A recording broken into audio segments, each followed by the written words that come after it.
कृष्णाय वासुदेवाय हरहे परमात्मने प्रणतक्लेशनाशाय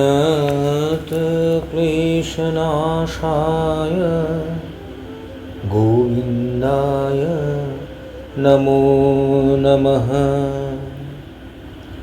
শ্রী শ্রী বিজয়কৃষ্ণ পরিজন প্রথম খণ্ড মহাত্মা শ্রী শ্রী ময়ূর মুকুট বাবার জীবনী পূর্ববর্তী অধ্যায়ের পর চতুর্থ দিন সকালে তিনি যথারীতি সাধন ভজন ও মধ্যাহ্নে প্রসাদ নিয়ে বৃন্দাবন পথে রওনা হলেন। অযোধ্যা স্টেশনে বেলা 2টোর ট্রেনে চেপে রাত 3টেই মথুরা স্টেশনে তিনি নেমে তার ভক্ত মথুরাবাসী ছোটিলালের বাড়িতে আশ্রয় নিলেন। ভক্ত ছোটিলাল মহারাজকে দেখে সশিষ্যে তাকে সাদরে গ্রহণ করলেন। বাড়ির পাশে একটি গাছের নিচে মহারাজ আসন পাতলেন। ছোটিলাল ধুলি জ্বালানোর ব্যবস্থা করে দিলে শিষ্যরা ধুনির পাশে গিয়ে বসলেন। তখন ছোটিলাল অতীতে নানাবিধ প্রসঙ্গ তুলে এই মিলনটি মধুময় করে তুললেন। ভোরে মঙ্গল আরতি সমাপান্তে সবাই প্রসাদ গ্রহণ করলেন। ময়ূর মুকুটজি আসন ছেড়ে উঠলেন এবং শিষ্যদের প্রস্তুত হতে বললেন বৃন্দাবন যাত্রার জন্য। জিনিসপত্র একটি মুটের সহায়তায় নিয়ে চললেন। তিনি নিজে হেঁটেই চললেন আর 6 মাইল পথ মথুরা থেকে বৃন্দাবনে। কিছু দূর অগ্রসর হলেই মথুরার প্রকাণ্ড গেট পার হয়ে বৃন্দাবনের পথ ধরলেন। তার দ্রুত চলার অভ্যাস সর্বদাই। শিষ্যদের পক্ষে একটু কষ্টকর হয়েছিল তার সঙ্গে চলতে। যেতে যেতে পথপার্শ্বে এক দোকানে গরম দুধ দেখে কিছু দুধ কিনে নিজে কিছু পান করে অবশিষ্ট শিষ্যদের দিলেন। আনন্দে তিনি চলতে লাগলেন সেই কৃষ্ণ সখা বেশে, হাতে বাঁশি এবং মাথায় ময়ূরের মুকুট নিয়ে। এদিকে তিনি বিশেষ পরিচিত মহাত্মা বলেই লোকের কাছে পরিজ্ঞাত। সুতরাং তিনি পথ দিয়ে যেতে থাকলে লোকেরা তাকে মর্যাদা দিতে লাগলেন, আর তিনিও সকলকে দুহাত তুলে আশীর্বাদ করতে করতে চললেন। কিছু দূর পর্যন্ত সদর পথে এসে তিনি বনপথ ধরলেন। ব্রজভাবে ভাবিত তার মন, ব্রজের বৃক্ষলতাগুলিও মহাভাগবত, পাখির ধ্বনি তার কানে যেন সুধা ঢালতে লাগল। ব্রজভাবে বিভাবিত হয়ে তিনি যেন মাতালের মতো টলতে টলতে চলেছেন। তিনি কারোর সঙ্গে মিলনের জন্য যেন ছুটে চলেছেন। এইরূপ মন নিয়ে তিনি শ্রী বৃন্দাবনে পৌঁছালেন শিষ্যদের নিয়ে। শিষ্যদের শীতে যাতে কষ্ট না হয় সেই জন্য তিনি তার গুরু ভাই মন্মথ রঞ্জনের রাধামোহন ঘেরায় গিয়ে উঠলেন। তাকে দেখেই মন্মথবাবু গুরু ভাইয়ের চরণ যুগলে লুটিয়ে পড়লেন এবং নানা কুশল সংবাদ আদান প্রদানের পর খেতুর কুঞ্জে শিষ্যসহ মহারাজের থাকার ব্যবস্থা করে দিয়ে ধুনির কাঠ সেবার জন্য নানা উপকরণ সংগ্রহ করে আনলেন। মহারাজের আসন পাতা হলো কুঞ্জের দোতলায়। এই সময় এক কাণ্ড হয়। মন্মথবাবু জিনিসপত্র সংগ্রহের জন্য বাইরে গেলে মহারাজজি বাল্যভোগের জন্য নিজ থলি হতে কাবুলি নারকেল বার করে রাখতেই ছোট বাঁদর কোথা থেকে এসে নারকেলটা নিয়ে পালাতে লাগলো। তাই দেখে মহারাজজি তার পেছনে ছুটলেন এবং দ্রুত ছুটে গিয়ে বানরটিকে কোমরে টিপে ধরে নারকেল কেড়ে নিলেন। পরে ঘরে এসে তিনি দরজা বন্ধ করে দিলেন। তিনি পশুপক্ষীদের সর্বদাই খেতে দিতেন, অথচ অন্যায় দেখলে শাসনও করতেন। বাল্যভোগে নারকেল বানরটি নিয়ে যাওয়ায় সে যে অন্যায় করেছিল তা মহারাজ বরদাস্ত করতে পারেননি। ইতিমধ্যে শিষ্যরা স্নান সেরে গুরুজির সঙ্গে লেগে গেলেন বাল্যভোগ প্রস্তুত করার ব্যাপারে। তৈরি হলে গুরুজি কিষণজির ভোগ লাগিয়ে নিজে কিছু গ্রহণ করলেন এবং অবশিষ্ট শিষ্যদের দিলেন। এইভাবে মধুর সঙ্গ করতে লাগলেন শিষ্যরা গুরুর সঙ্গে। মধ্যাহ্নে দিনাজপুর কুঞ্জ থেকে মন্মথবাবু রাধাকৃষ্ণের প্রসাদী অন্নব্যঞ্জন, দই, মিষ্টি ইত্যাদি গুরু ভাইয়ের জন্য পাঠিয়ে দিলেন। তিনি মহারাজজি অন্নপ্রসাদেও অনভ্যস্ত বলে প্রসাদ মাথায় ছুঁয়ে শিষ্যদের সমস্ত দিয়ে দিলেন। ভেতো বাঙালি শিষ্যরা অন্নপ্রসাদ পেয়ে বড় আনন্দ লাভ করলেন এবং প্রসাদ গ্রহণান্তে তাদের ক্লান্তির অবসান হল। বিশ্রামান্তে মহারাজ নিজ আস্তানায় পানিঘাটে চললেন শিষ্যদের নিয়ে। পথে শ্রী রঙ্গনাথজির মন্দির ও অন্যান্য দর্শনীয় বিষয় শিষ্যদের দেখিয়ে শীঘ্রই পানিঘাটে পৌঁছে মহারাজজি পরম পরিতৃপ্ত হলেন।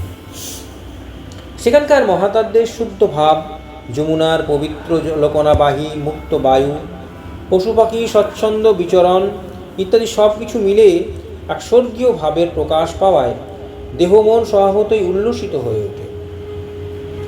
এখানে এসেই মহারাজজি নিজ স্বাভাবিক অবস্থায় এসে দাঁড়ালেন। মহাত্মারাও তাদের প্রাণ প্রতিম প্রিয়জনকে দীর্ঘদিন পরে পেয়ে আবার পরমানন্দে মেতে উঠলেন এবং পরস্পর অভিবাদন ও কুশলাদি জিজ্ঞাসার পর তারা সৎ প্রসঙ্গে ডুবে গেলেন। শিষ্যগণও মহাত্মাদের প্রণামাদি করে গুরুজির জন্য আসন পাতার ব্যবস্থা করলেন। শ্রী গোপালজির মন্দিরের দক্ষিণ দিকে করবী কুঞ্জের একটি বড় গাছের তলায় সেখানেও ধুনিও জ্বালিয়ে দেওয়া হয়। এইসব ব্যবস্থা হয়ে যাবার পর মহারাজজি গেলেন স্থানীয় মহান্ত মহারাজের নিকট কুশলাদি জানাতে এবং সাধু সেবার ব্যবস্থা করিয়ে দেবার জন্য অনুরোধ জানাতে, যাতে প্রায় 200 মহাত্মার পরিপাটিরূপে সেবার ব্যবস্থা হয়। তার জন্য প্রয়োজনীয় অর্থ দেওয়ার ব্যবস্থা করলেন তিনি শিষ্যদের দ্বারা। ইতিমধ্যে সূর্য অস্তমিত হওয়ায় শ্রী গোপালের আরতি দর্শন করে সবাই পরিতৃপ্ত হলেন। পরে প্রসাদ গ্রহণ করে শিষ্যরা শয্যা গ্রহণ করলেন আর মহারাজজি আসনে গিয়ে বসলেন। পরের দিন সমাগত মহাত্মাদের পাদ প্রক্ষালন করিয়ে যথারীতি প্রণাম ও অভ্যর্থনাদি দ্বারা প্রত্যেককে আসন দান করলেন ময়ূর মুকুটজি। প্রত্যেকে তাকে অতি প্রসন্নভাবে প্রতি নমস্কার করে তার কুশলাদি জিজ্ঞাসান্তে বৃন্দাবনে তার অনুপস্থিতিজনিত বিচ্ছেদ বেদনা প্রকাশ করতে লাগলেন। যথাসময়ে শ্রীবিগ্রহ তাদের সামনে দাঁড়িয়ে সবিনয়ে ভক্তি গদগদ কণ্ঠে তাদের কৃপা প্রার্থনা করতে লাগলেন। প্রসাদ পরিবেশন করা হলে মহাত্মারা রাধেশ্যাম কা জয়, গোহারিয়া মহারাজ কি জয় ধ্বনি দিয়ে আনন্দে প্রসাদ খেতে লাগলেন। মহারাজজি জোর হস্তে দাঁড়িয়ে সে আনন্দ উপভোগ করতে লাগলেন। তাদের ভোজনান্তে তিনি সহস্তে প্রত্যেক সাধুর চরণধূলি সংগ্রহ করলেন। মহাত্মারা পাত্র ত্যাগ করলে তিনি পাত্র থেকে ভুক্তাবিষ্ট সংগ্রহ করে নিজে কিঞ্চিত গ্রহণ করে শিষ্যদের অবশিষ্টাংশ গ্রহণ করতে বললেন। সাধু সেবার পর তিনি অনেক নরনারায়ণকেও যত্নের সঙ্গে ভোজন করালেন। ময়ূর, বাঁদর, যমুনার কচ্ছপগুলিও বাদ গেল না। কচ্ছপগুলি নিঃসঙ্গে ডাঙায় উঠে প্রসাদ গ্রহণ করল। আজ ময়ূর মুকুটজি শিষ্যদের অর্থে, তাদের মঙ্গলার্থে মহাত্মাদের ভাণ্ডারা দান করে প্রাণে অপরিসীম তৃপ্তি লাভ করলেন। এই ভাণ্ডারার দিনে শেষে তার 2 গুরু ভাই স্বদেশে যাত্রা করার পূর্বে তাদের মহাত্মাদের পদধূলি ও প্রসাদসহ পাথেয় খরচ, বদ্রীনারায়ণের তামার পট ও শঙ্খ উপহার দিলেন। গুরু ভাইরা যে তার কত আপন ছিল তার অন্যতম নিদর্শন এখানেই পাওয়া যায়।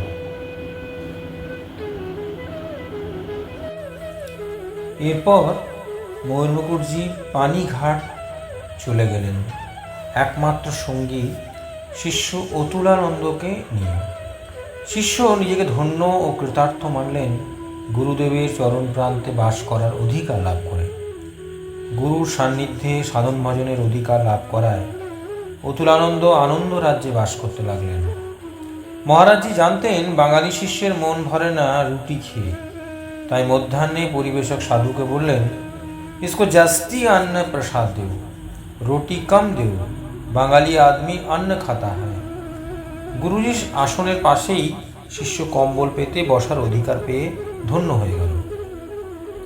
বৃন্দাবনে তখন ভয়ানক শীত, তাই রাতে প্রসাদ গ্রহণ করার পর শিষ্যকে শোবার ব্যবস্থা করে দিলেন গুরুজি তার ধুনির পাশে কম্বলের উপরে।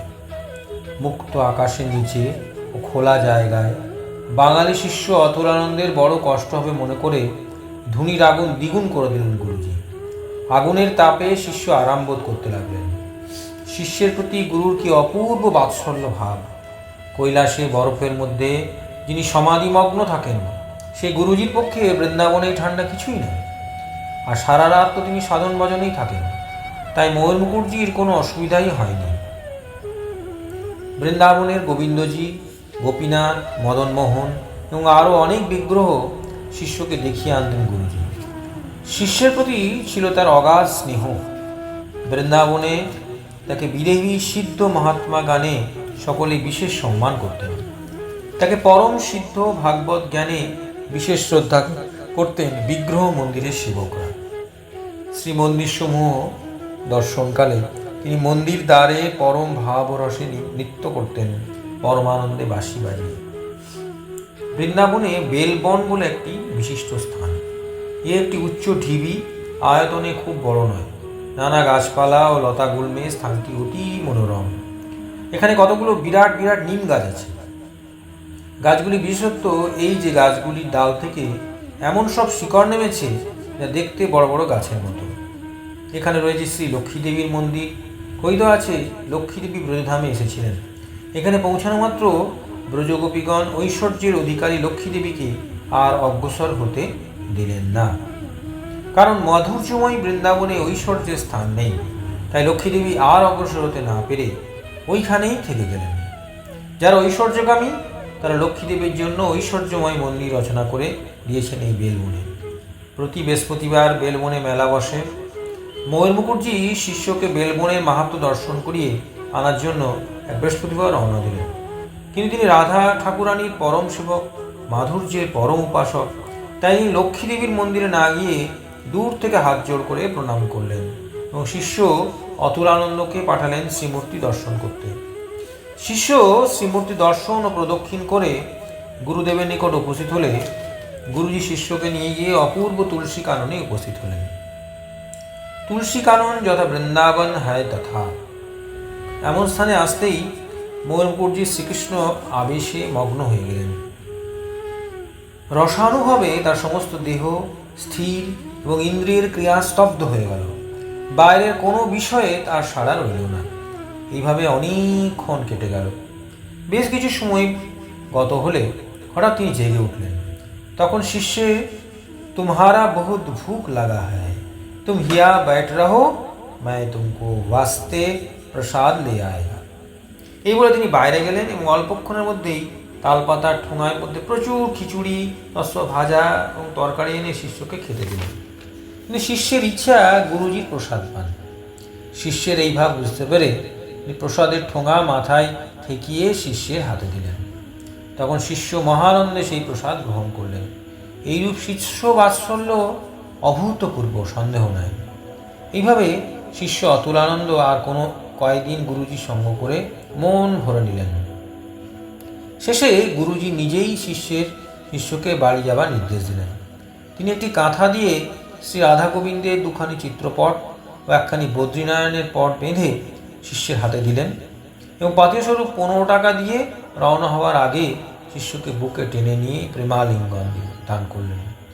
শিষ্য রওনা হলে গুরুজি শিষ্যের পেছনে পেছনে কিছু দূর অগ্রসর হয়ে দাঁড়িয়ে রইলেন আর সস্নেহে তাকিয়ে রইলেন শিষ্যের দিকে।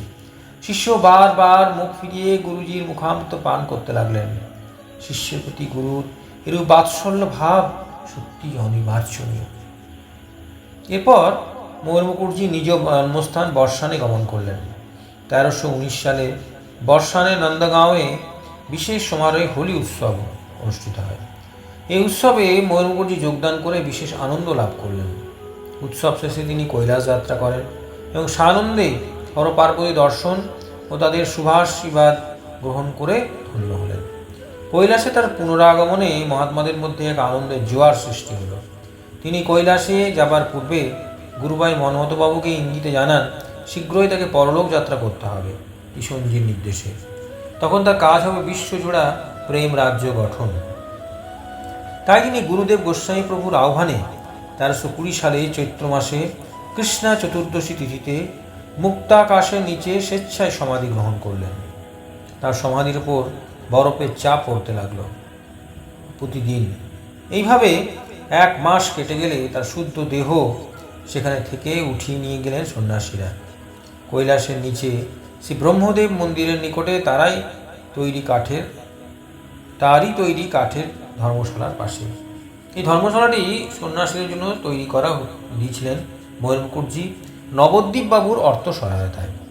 উক্ত ধর্মশালার পাশে সন্ন্যাসীরা নতুনভাবে তাহাদের সমাধি দিয়ে মহারাজের স্মৃতিস্বরূপ একটি স্তম্ভ দাঁড় করিয়ে দিলেন। গোস্বামী প্রভু শিষ্য ময়ূর মুকুটজিকে ঢাকায় পাঠিয়েছিলেন তার আরব্ধ কাজ শেষ করার জন্য। সে কাজ শেষ হয়ে গেলেই গুরুদেব শিষ্যকে কাছে নিয়ে নিলেন। শ্রী রাধারানী ময়ূর মুকুটজিকে যে কত কৃপা করেছিলেন তার অন্যতম অভূতপূর্ব এক নিদর্শন আছে। এই কৃপার কথা একটি চিঠিতে লিপিবদ্ধ হয়ে আছে। চিঠি লিখেছেন শ্রী বৈকুণ্ঠনাথ বেদান্ত বাচস্পতি, বাঁকুড়া থেকে 1350 সালে 26শে বৈশাখ তারিখে মোহন মুখার্জির অন্যতম শিষ্য গৌরচন্দ্রকে। বেদান্ত বাচস্পতি ছিলেন মোহন মুখার্জির প্রিয় সাঙ্গাত ও প্রাণ সখা। একদিন মোহন মুখার্জি সখাকে নিয়ে বেড়াতে চললেন। তখন সকাল 7টার মতো। মহারাজজি এত তাগিদ দিলেন যে তৈরি প্রাতরাশ ফেলে তাকে চলতে হলো। উভয়ের মধ্যে কথা চলছিল শ্রীকৃষ্ণ লীলার গোচারণ সম্পর্কে। তবে বক্তা কিন্তু মোহন মুখার্জি আর সাঙ্গাত বাচস্পতি শুধু শ্রোতা মাত্র। মাঝে মাঝে বেদান্ত বাচস্পতি প্রশ্নও করছিলেন আর মহারাজজির সঙ্গে সঙ্গে উত্তরও দিচ্ছিলেন। উভয়ই পথের জ্ঞান নাই, কত দূর যে পথ চলেছেন তার কোনো জানাও নাই। মোহন মুখার্জি তো কৃষ্ণপ্রেমে আবিষ্ট। হঠাৎ একজন ময়ূর ও হরিণ তার দৃষ্টিপথে পড়লে তার মধ্যে দেখা গেল প্রেমের উত্তাল তরঙ্গ, আর সঙ্গে গাভী ও রাখালের বেণুর স্বর তাকে পাগল করে তুলল। তার মধ্যে কৃষ্ণলীলার আভাস ও গোচারণ লীলা প্রকট হয়ে উঠল। হঠাৎ তিনি ধেনু বস্ত্রদের মধ্যে গিয়ে প্রবেশ করলেন, আর এদিকে বাচস্পতি পড়েই রইলেন। কিন্তু হঠাৎ তার যেন কেমন অবস্থা হলো। তিনি এক গাছতলায় বসলেন, অজ্ঞান হয়ে পড়লেন। হঠাৎ জ্ঞান ফিরলে তিনি দেখলেন তার সখা পাশেই বসে আছেন। তখন সখাকে দেখেই তিনি বললেন তার বড় ক্ষুধা তৃষ্ণা পেয়েছে। এই শুনে মোহন মুখার্জি সখাকে বললেন যে বৃন্দাবনের তরুলতা কল্পবৃক্ষ স্বরূপ এবং জল অমৃত। তাই সখাকে তিনি বললেন বৃক্ষদের কাছে গিয়ে খাদ্য ও পানীয় প্রার্থনা করতে। এই কথা বাচস্পতির কাছে পরিহাসের মতো মনে হলেও সখার কথা অগ্রাহ্য করতে না পেরে একটি গাছের কাছে খেয়ে খাদ্য ও পানীয় প্রার্থনা করলেন। তখন আশ্চর্য এক ঘটনা ঘটল। প্রার্থনা মাত্রই তিনি দেখতে পেলেন বৃক্ষতলে গরম গরম মোহনভোগ ও গরম দুধ মাটির বাসনে সজ্জিত, আর নতুন ধরনের পিষ্টক ও মিষ্টান্ন দেখা গেল। এইসব দেখে মহারাজজির পায়ে লুটিয়ে পড়লেন বেদান্ত বাচস্পতি। মহারাজজি সখাকে উঠিয়ে বুকে নিলেন এবং পরে দুই বন্ধুতে মিলে ওইসব খাদ্য ও পানীয় গ্রহণ করলেন। তারপর জিজ্ঞাসা করে বাচস্পতি জানতে পারলেন যে তারা প্রায় 16 মাইল পথ দূরে এসে পড়েছে। তাই শুনে সখা বললেন যে এত পথ হেঁটে যাবার তার ক্ষমতা নেই, কাজেই তাকে গাছতলাতেই থাকতে হবে। বন্ধুর কথা শুনে মহারাজজি জানালেন যে রাধারানী সব ব্যবস্থা করবেন। এই কথায় আশ্বস্ত হয়ে সখা বৃক্ষতলে শয়ন করা মাত্র নিদ্রিত হলেন। নিদ্রাভঙ্গে অবাক হয়ে দেখলেন যে তিনি নিজের বাড়িতে শুয়ে আছেন। তখন তার মনে হলো বুঝি তিনি স্বপ্ন দেখছেন। তাই চারদিকে তিনি তাকাতে লাগলেন। তখন হেসে হেসে মোহন মুখার্জি সবাইকে বললেন শ্রী শ্রী রাধারানীর কৃপায় সব হয়েছে। এই অভূতপূর্ব কৃপার কথা চিঠিতে মহারাজজি শিষ্য গৌরচন্দ্রকে লিখে বেদান্ত বাচস্পতি মন্তব্য করেছেন, তোমরা তাহার প্রতি ভক্তিমান তদীয় শিষ্য মাত্রই ভাগ্যবান। তিনি সিদ্ধ মহাপুরুষ ছিলেন, এখনও তার দেখা পাওয়া যায়। এই ঘটনায় স্পষ্ট প্রতীয়মান হয় যে মোহন মুখার্জি কত বড় শক্তিমান সাধক ছিলেন এবং শ্রী শ্রী রাধারানীর অপার কৃপা পেয়ে তার জীবন ধন্য হয়ে যায়। আগেই বলা হয়েছে যে মোহন মুকুট মহারাজজি কৈলাসে থাকতেন ও সাধন ভজন করতেন, কিন্তু কৈলাসের কোনো বর্ণনা তিনি দেননি কোনো কারণবশত। সৌভাগ্যবশত সেই বর্ণনা দিয়েছেন স্বয়ং গোস্বামী প্রভু। তখন তিনি দুজন সঙ্গী নিয়ে শ্রী শ্রী হরগৌরী ধামে গমন করে পবিত্র স্থান দর্শন করেন ও শ্রী শ্রী কৈলাসের নাথের কৃপা লাভ করেন। গোস্বামী প্রভু ইহাও বলেছিলেন যে জনসাধারণ বা লোকেরা যাকে কৈলাস বলে তা প্রকৃত কৈলাস নহে। এই বিষয়ে তিনি বলেছেন তার অন্যতম প্রধান শিষ্য বীরভূম জেলার অলিগ্রাম নিবাসী সূর্যনারায়ণ রায় মহাশয়কে। গোস্বামী প্রভুর উক্ত কথা ডায়েরিভুক্ত করে রাখেন রায় মহাশয়। পরবর্তীকালে গোস্বামী প্রভুর অন্যতম জীবনীকার অমৃতলাল সেন মহাশয় রায় মহাশয়ের ডায়েরি থেকে গোস্বামী প্রভুর দৃষ্ট শ্রী শ্রী কৈলাস ধামে বর্ণনা দিয়েছেন গোস্বামী প্রভুর জীবনী গ্রন্থে। শান্ত সমাহিত কে যোগী জাগে, শান্ত সমাহিত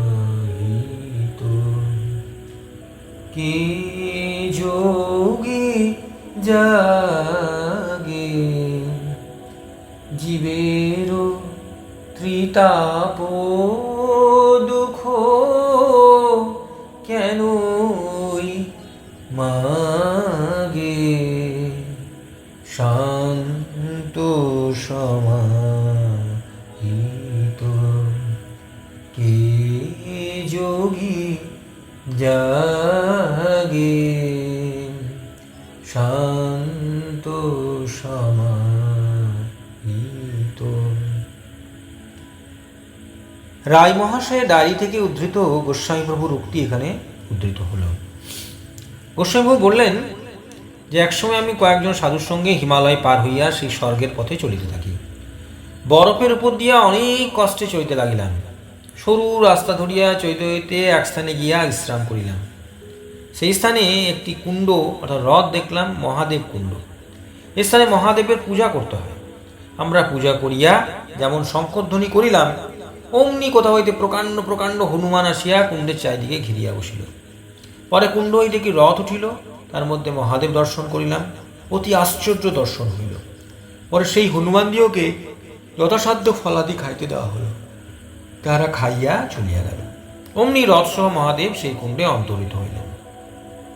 অতঃপর সাধুগণ পুনরায় দীর্ঘকাল পথ চলতে চলতে অবশ্যই অতি নিভৃত পরম রমণীয় পর্বতের পাদদেশে আসিয়া উপস্থিত হইলেন। এই স্থানে অনেকগুলি শিব মন্দির আছে, যাহাতে কয়েকজন সাধু বাস করিয়া থাকেন। এই পর্বতের শিখর দেশে হর পার্বতী তপস্যা স্থান কৈলাসপুরী অবস্থিত। কৈলাস পর্বতের এই স্থান পর্যন্ত অতি কষ্টে সাধু সজ্জনগণ আগমন করিতে পারেন, কিন্তু ইহার পর অগ্রসর হওয়া একরূপ অসম্ভব। ইহার পর হইতে এই পর্বতের চিরতুষারাবৃত অংশ আরম্ভ হইয়াছে। হঠযোগ ইত্যাদির প্রক্রিয়ায় বিশেষ অভ্যস্ত না থাকলে সেই স্থানের ভীষণ শীত সহ্য করা যায় না। অনেক মহাত্মা প্রাণের টানে কৈলাসনাথকে দর্শন করার আশায় ইহার পরও অগ্রসর হইতে গিয়া শীতাধিক্যবশত শরীরে রক্ত জমাট হওয়াতে মৃত্যুমুখে পতিত হইয়াছে। এইসব বরফাবৃত স্থানে মৃতদেহ পচিয়া যায় না। শরীরে রক্ত মাংস প্রণত জমাট বাঁধিয়া সমগ্র শরীরটি বরফে পরিণত হয়, এবং এই অবস্থায় দীর্ঘকাল থাকিলে বিশ্ব নিয়ন্তার কি আশ্চর্য কৌশলে অবশ্যই বরফ হইতে প্রস্তরে পরিণত হয়। এরূপ প্রস্তরময় কয়েকটি মনুষ্যমূর্তি দেখিয়া আমরা বিস্ময় প্রকাশ করিতে লাগিলাম। মহামতি যুধিষ্ঠির মহাপ্রস্থানকালে এই বিষয়ে অবগত হইয়া পরবর্তী যাত্রীদেরকে সতর্ক করিবার অভিপ্রায়ে একখানি প্রস্তরখণ্ডে অত্র অগ্রে ন গচ্ছন্তি এই কয়েকটি কথা বড় বড় অক্ষরে লিখিয়া গিয়াছিলেন। ইহাও দর্শন করা গেল। আমার শরীর অপটু ছিল, তাহাতে আবার হঠযোগের ক্রিয়া অভ্যস্ত ছিলাম না, সুতরাং আমি আর অগ্রসর হইতে পারিলাম না। সঙ্গীয় সাধু দুটি হঠযোগ সিদ্ধ ছিলেন। তাহারা বরফময় প্রদেশের উপর দিয়া কৈলাসপুরীর অভিমুখে অগ্রসর হইতে লাগিলেন। আমি তাহাদের প্রত্যাগমন প্রতীক্ষা করিয়া পর্বতের পার্শ্বদেশস্থ শিব মন্দিরে অপরাপর সাধুদের সহিত অবস্থান করিতে লাগিলাম। পরবর্তীকালে সাধুদ্বয় প্রত্যাবর্তন করে গোস্বামীকে যা বলেছিলেন তাও রায় মহাশয়ের ডায়েরিতে পাওয়া যায়। পূর্বোক্ত বরফ অতিক্রম করিতে করিতে হঠযোগ সিদ্ধ মহাপুরুষদের দৃষ্টিপথে অনেক আশ্চর্য দৃশ্য পতিত হইতে লাগিল। কৈলাস পর্বতের এই সকল নিভৃত স্থানে অনেক তপোবন তাহারা দর্শন করিতে লাগিলেন। নরমাংসভোজী অনেক অসভ্য জাতিও তাহাদের দৃষ্টিপথে পতিত হইয়াছিল।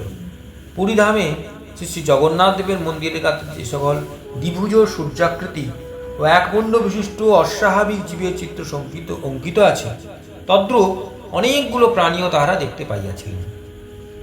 সমাধিক আশ্চর্য বিষয় এই সকল অদ্ভুত জীব যেন কৈলাসপুরীর প্রহরী স্বরূপ হইয়াই আগন্তুকদিগকে কৈলাস গমনে যথাসাধ্য বাধা প্রদান করিয়া থাকে। বাধা না মানিলে তাহাদের প্রাণ বিনাশ করিতেও ত্রুটি করেন না। বিহঙ্গম যোগ অবলম্বন করিয়া শূন্যপথে উড্ডীয়ন হইয়া সাধুদ্বয় এই সকল দুর্গম স্থান অতিক্রম করিতে লাগিলেন। এই প্রকার দীর্ঘ পথ অতিক্রম করিয়া শিবরাত্রির দিবস তাহারা অবিকল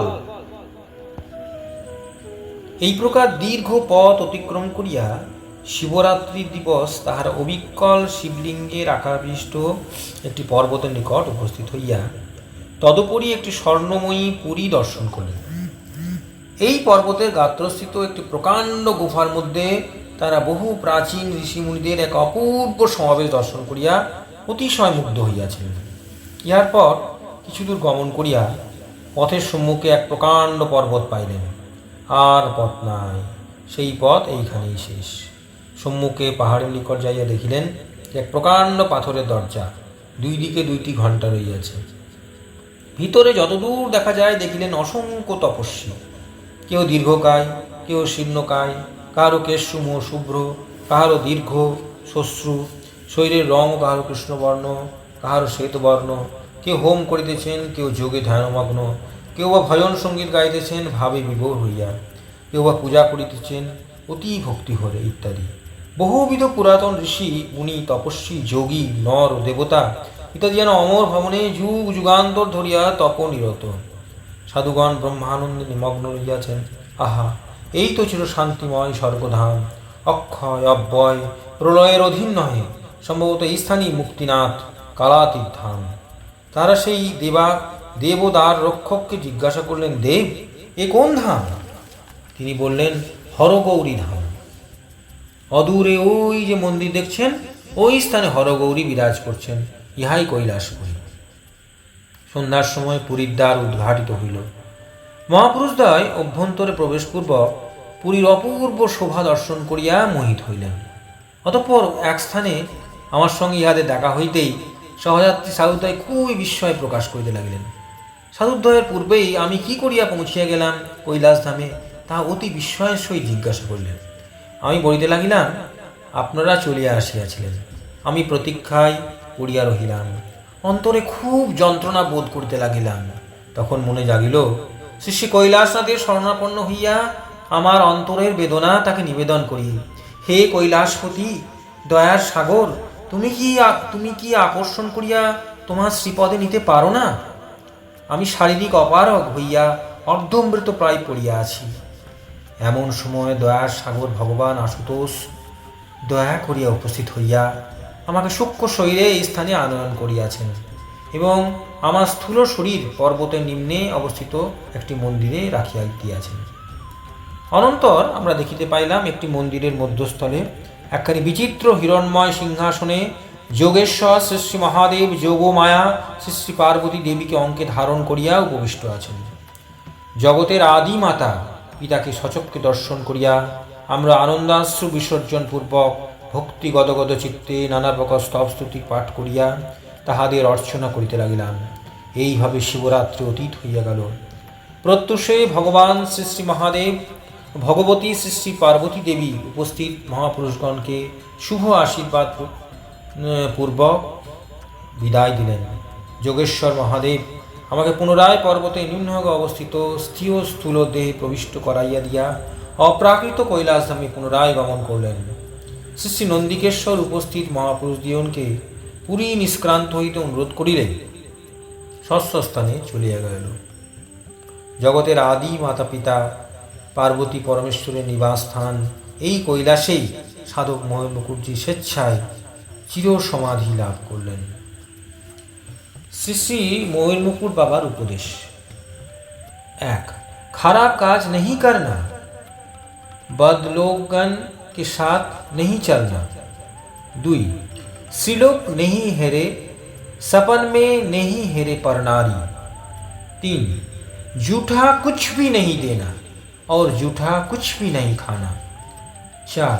पवित्र होके नाम जपो और कोई भावना नहीं करो। 5. पिता माता को जूठा प्रसाद है। 6. पवित्र नाम से प्रेम होगा, प्रेम से भगवान आएगा। 7. अपनी शक्ति कुछ भी मानोगे, भगवान की शक्ति सब कुछ देखोगे। 8. कोई काम अपना नहीं, भगवान का सब काम निहारो। 9. सुजन को साथ रहोगे, कुजन का संग नहीं करोगे। 10. सदा नाम जपोगे, भव नदी तरोगे। भज गुरु गौरांगो राधा गोविंदो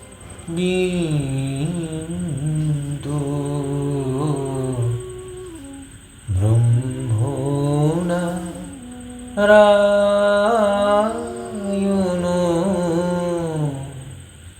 हरे कृष्ण भजो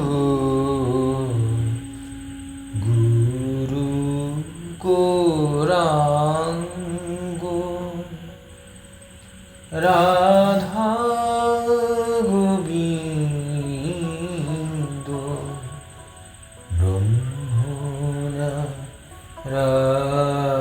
ব্রহ্মনারায়ণ হরে কৃষ্ণ রাম ভজ গুরু গৌরাঙ্গ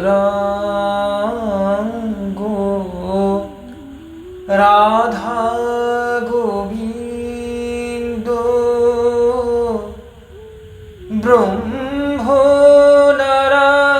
ব্রহ্মনারায়ণ হরে কৃষ্ণ রাম ভজ গুরু গৌরাঙ্গ রাধা গোবিন্দ ও ব্রহ্মনারায়ণ হরে কৃষ্ণ রাম ভজ গুরু গৌরাঙ্গ রাধা গোবিন্দ ব্রহ্মনারায়ণ হরে কৃষ্ণ রাম ভজ গুরু গৌরাঙ্গ রাধা গোবিন্দ ব্রহ্মনারায়ণ হরে কৃষ্ণ রাম ভজ গুরু গৌরাঙ্গ রাধা গোবিন্দ ব্রহ্মনারায়ণ হরে কৃষ্ণ রাম ভজ গুরু গৌরাঙ্গ রাধা গোবিন্দ ব্রহ্মনারায়ণ হরে কৃষ্ণ রাম। জয় গুরু, জয় গোসাই।